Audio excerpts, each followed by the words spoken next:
Бүгдээрээ сайн уу? За өнөөдөр би та бүхэндээ Эвелийн гүр цуглаанаас зохион байгуулж байгаа Ерөөлтөө 100 хүүхдийн хөтөлбөрийн талаар товчхон танилцуулъя. Тэгээ энэ хөтөлбөр 8 сарын 1-ээс 9 сарын 1-ний хооронд 1 сарын хугацаанд 4 удаагийн хөтөлбөр байгаа.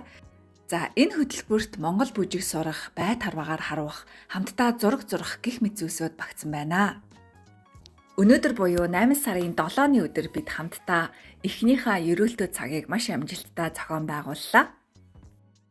Цагаа баримтлаад зориулалт гаргаад ирсэн та бүхэндээ баярлалаа. Дараагийн 7 хоногийн 3 өдрийн 10 цагаас дахин уулзцгаая. Өнөөдрийн хөтөлбөрт оролцож амжаагүй, магадгүй мдээгүй өнгөрцөн та бүхэндээ хандаж хэлэхэд дараагийн удаагт нь оролцож болно шүү. Гэхдээ урьдчилаад бүртгэлээ заавал хийлгээрэй гэж хүсмээр байна. Манай Эвелийн гүр цуглаанаас зохион байгуулж байгаа хүүхдийн хөтөлбөр нь үн төлбөргүй учраас та бүхэн маань боломжтой 3 дахь өдрөө хүүхдүүдэд дагуулад хүрээд ирээрээ гэж дахин урьж байна. За баярлалаа.